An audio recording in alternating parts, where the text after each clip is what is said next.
ጤና ይስጥልኝ እንደምን ዋላችሁ ክቡራትና ክቡራን ተመልካቾቻችን። ወደ ሰዓቱ የስፖርት ዜናዎች እናልፋለን። ከዜናዎቹ ጋር ደግነት መኩሪያ ነኝ።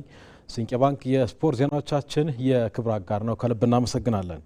በሳምንቱ መጨረሻ ቀናት በተካሄዱ የአትሌቲክስ ውድድሮች ኢትዮጵያውያን አትሌቶች ውጤታማ ሆነዋል።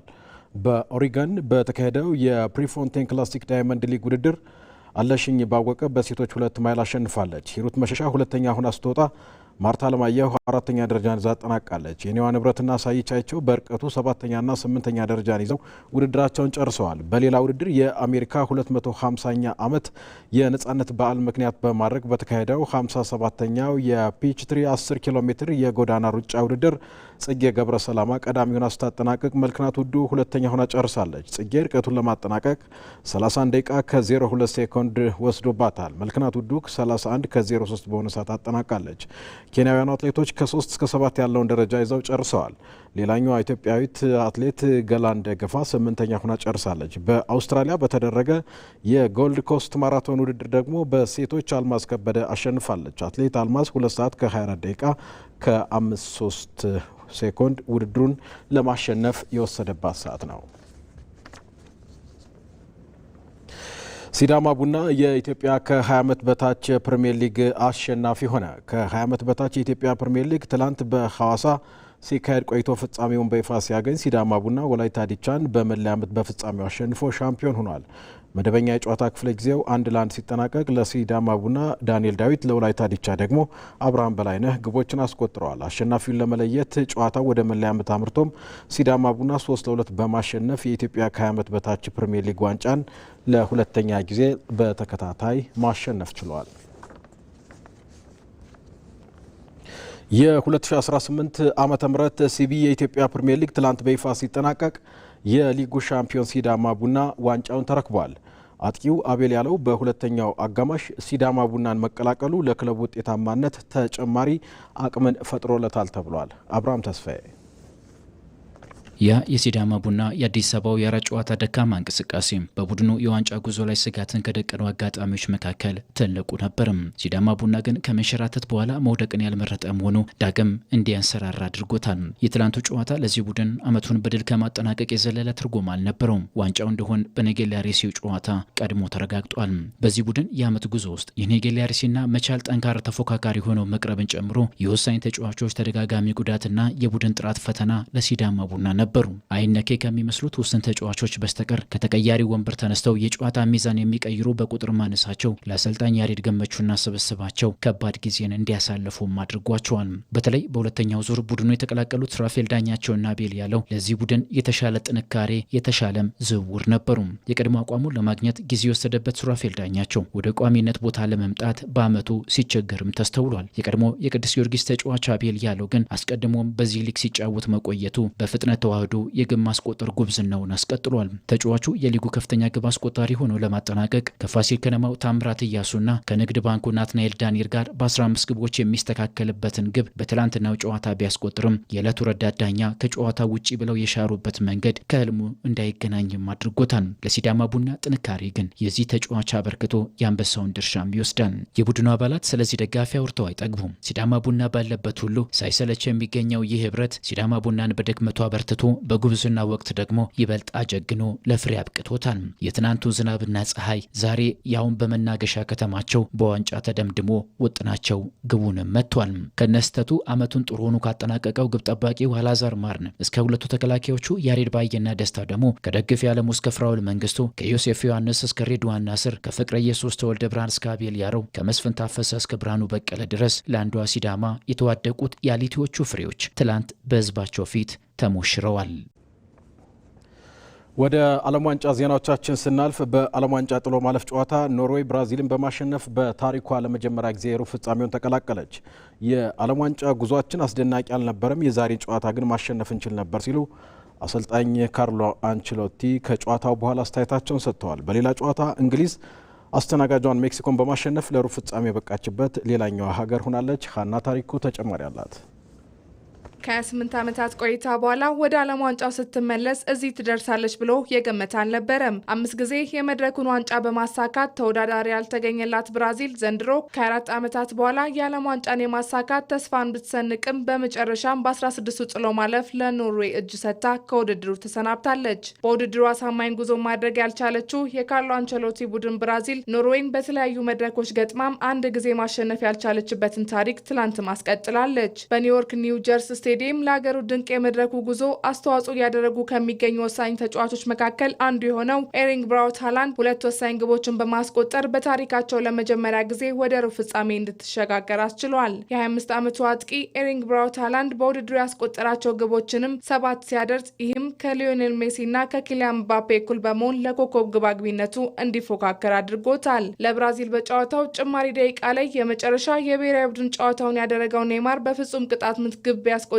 ልዩነት ግን መፍጠር አልቻለም። በጨዋታው በመጀመሪያው አጋማሽ ሌላ የፍጹም ቅጣት ምት አግኝታ የነበረችው ብራዚል ብሩኖ ጎማሬዥ አልተጠቀመበትም። የ2026 የዓለም ዋንጫን የሚሳተፈው ስብስቧን ይፋ ስታደርግ በርካቶችን በደስታ ያራጨው የኔይማር ጁኒየር በቡድን ውስጥ መካተት እንደነበር የቅርብ ጊዜ ትውስታ ነው። ከ15 ዓመታት የብሔራዊ ቡድን ቆይታ በኋላ ራሱን ከቡድኑ ማግለሉን ይፋ ያደረገው ኔይማር ከጨዋታው መጠናቀቅ በኋላ በእንባ ታጅቦ ደጋፊውን ተሰናብቷል። ከጉዳት ጋር ታግሎ ለዚህኛው የዓለም ዋንጫ የደረሰው የ34 ዓመቱ የምንጊዜም የብሔራዊ ቡድኑ ከፍተኛ ግብ አስቆጣሪው ኔይማር ከሽንፈቱ በኋላም ሞከርኩኝ ደጋግሜ አሁን ግን አብቅቷል ሲል ነበር የተናገረው። በመድረኩም ብዛም ሳትጠበቅ በርካቶችን ያስገረመ ጉዞን ያደረገችው ኖርዌይ በሩብ ፍጻሜው እንግሊዝን ትገጥማለች። አሰልጣኝ ካርሎ አንቸሎቲም ከጨዋታው መጠናቀቅ በኋላ እንዲህ ሲል ሀሳቡን ሰጥቷል። እጅግ አዝነናል። ምክንያቱ ደግሞ እኛ እስካሁን ያሳለፍነው የዓለም ዋንጫ ጉዟችን አስደናቂ አልነበረም። የዛሬውን ጨዋታ ማሸነፍ እንችል ነበር፣ ያንን ግን ማድረግ አልቻልንም። ሽንፈታችንን እንደ መነሻ በመቁጠር ለአዲስ ምዕራፍ መዘጋጀት ይገባናልም ብለዋል። በሌላ ጨዋታ ከአዘጋጆቹ ሀገራት ጠንካራ ጉዞን ያደረገችው ሜክሲኮ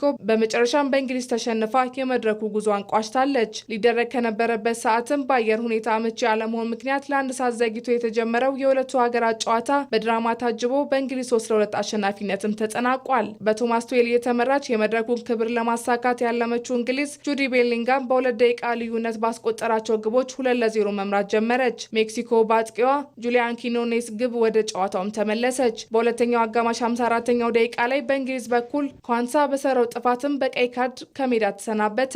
ይህም ውሳኔ ለሶስቱ አናብስቶች ጫናን እንደሚያሳድር ቢታሰብም አንቶኒ ጎርደን ላይ በተሰራው ጥፋት የተገኘውን ፍጹም ቅጣት ምት ሃሪኬን አስቆጥሮ መሪነቱን ወደ 3-1 አሰፋ። በበርካታ አጋጣሚዎች ሀገሩን የታደገው ሃሪኬን ጥፋት ሰርቶም ለሜክሲኮ ፍጹም ቅጣት ምት ተሰጠ። ራውል ሄሚኔዝ ወደ ግብነት ቢቀይርም ሀገሩን ግን ከሽንፈት አላዳንም። የውድድሩ የጣምራ አዘጋጇ ሜክሲኮ አቻ የሚያደርጋትን ግብ ለማግኘት ብትፋለምም ጨዋታው ተጨማሪ ግቦች ሳይቆጠሩበት በእንግሊዝ ድል አድራጊነት ፍጻሜውን አግኝቷል። እንግሊዝ ከ40 ዓመታት በፊት 1986 በዲያጎ አርማንዶ ማራዶና 2 ታሪካዊ ግቦች በአርጀንቲና 2-1 ተሸንፋ ከውድድሩ በወጣችበት አዚቴካ ስቴዲየም ጣፋጭ ድል አሳክታም ወደ ሩብ ፍጻሜ ማለፏን አረጋገጠች። ያደረግናቸው የጥሎ ማለፍ ጨዋታዎች ማሸነፍ የቻልነው ያጋጠመንን መሰናክሎች በሙሉ በቁርጠኝነት በማለፋችን ነው። በቡድኔ በጨዋታው ላይ በነበረው እንቅስቃሴ ተደስቻለሁ። በጣም ልዩ ምሽት ነበር ያሳለፍነው ሲል አሰልጣኝ ቶማስ ቱዌል ተናግሯል። ሜክሲኮ በጥሎ ማለፉ ካናዳን በመከተል ሁለተኛዋ ተሰናባች አዘጋጅ ሀገርም ሆናለች። በዓለም ዋንጫው እስካሁን ግብ ያልተቆጠረባት ብቸኛዋ ሀገር ስፔን ዛሬ ምሽት 4 ሰዓት ላይ ከፖርቹጋል የምታደርገው ጨዋታ ከወዲሁ ተጠባቂ ሆኗል። ወደ ሩብ ፍጻሜው ለመሻገር የሚደረገው ጨዋታ የእግር ኳስ ዓለምን ቀልብ የሳበ ታላቅ የአውሮፓውያን ፍልሚያም ሆኗል። ሌሊት 9 ሰዓት ላይ ደግሞ አሜሪካ ከቤልጅየም ጨዋታቸውን ያደርጋሉ። እሱ ባለው ተሾመ ተጨማሪ አለው። የዓለም ዋንጫው የጥሎ ማለፍ ውድድር ወደ ሩብ ፍጻሜ ለማለፍ በሚደረጉ 2 ታላላቅ ጨዋታዎች የሚቀጥል ሲሆን ዛሬ የሚመዘገቡ ውጤቶች አሸናፊዎቹን በቀጥታ ወደ ሩብ ፍጻሜ ይወስዳሉ። ተሸናፊዎቹ ደግሞ ህልማቸው እዚያ ላይ ያበቃል። የእግር ኳስ አፍቃሪያን ሙሉ ትኩረት በእግር ኳስ ዓለም ውስጥ ካሉ ታላላቅ ተቀናቃኞች አንዱ በሆኑት ፖርቹጋልና የስፔን ጨዋታ ላይ ሲሆን ፍልሚያው በአርሊንግተን ቴክሳስ ምሽት 4 ሰዓት ላይ ይካሄዳል። ፖርቹጋል ወደዚህ የደረሰችው በ32ቱ ጥሎ ማለፍ ክሮኤሽያን 2-1 በሆነ ውጤት አሸንፏል። አሸንፋ ነው። በወቅቱ ክርስቲያኖ ሮናልዶ በፍጹም ቅጣት ምት ግብ ሲያስቆጠር፣ ጎንሳሎ ራሞስ በጭማሪ ሰዓት ላይ አስደናቂ የአሸናፊነት ኳስ ከመረብ አሳርፏል። ስፔን በእያንዳንዱ ጨዋታ ላይ እያደገ የመጣ ጠንካራ ብቃት አሳይታለች። ምድቧን በበላይነት ካጠናቀቀች በኋላ ኦስትሪያን ሚኬሎ ያርዛባላ ባስቆጠራቸው 2 ግቦችና ፔድሮ ፔሮ በአከላት ተጨማሪ ግብ 3-0 በሆነ ሰፊ ውጤት አሸንፋለች። በተጨማሪም የኋላ ክፍሏ በግብ ጠባቂው በኡናይ ሲሞኔ የሚመራው ስፔን በዘንድሮ ዓለም ዋንጫ ላይ እስካሁን አንድም ግብ አልተቆጠረባትም።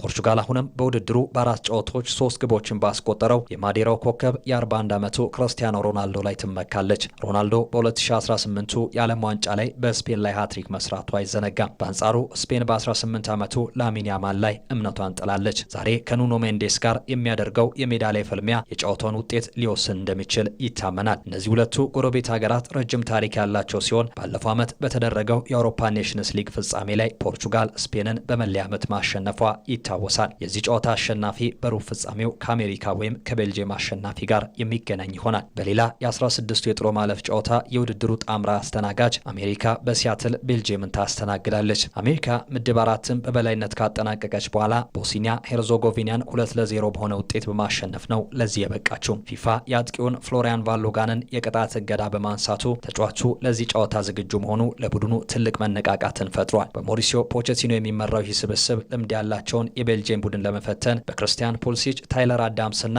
ዌስቴን ማኬና ላይ እምነት ጥለዋል። ቤልጅየም ወደዚህ ዙሪያ ያለፈችው ሴኔጋልን 3-2 በሆነ አስደናቂ ውጤት አሸንፋ ነው። ኬቨን ደብሮነ በዚህ ጨዋታ የመሃል ክፍሉን የሚመራ ሲሆን ሊያንድሮ ትሮሳር፣ ጀረሚ ዶኩና ቻርለስ ዴኬቴላሬ በማጥቃት መስመሩ ላይ ትልቅ ሚና ይጫወታሉ ተብሎ ይጠበቃል። ቤልጅየም ከአሜሪካ ጋር ባደረገቻቸው ያለፉት 4 ግንኙነቶች በሙሉ አሸንፋለች። በ2014 የዓለም ዋንጫ የ16ቱ ጥሎ ማለፍ ላይ 2-1 ያሸነፈችበት እንዲሁም በዓመቱ መጀመሪያ ላይ በወዳጅነት ጨዋታ 5-2 ያሸነፈችበት ድል ተጠቃሽ ነው። ሁለቱም የዛሬ ጨዋታዎች ብርቱ ፉክክር የሚታይባቸውና ተጨማሪ የማይረሱ የዓለም ዋንጫ ታሪካዊ ክስተቶችን የሚፈጥሩ እንደሚሆኑ ይጠበቃል። ከደቂቃዎች በኋላ 7 ሰዓት ላይ በኢቲቪ መዝናኛ ቻናል ከተጨማሪ ስፖርት ዜናዎች ጋር እንገናኛለን። ዜናው አበቃ። በሰላም ዋሉ።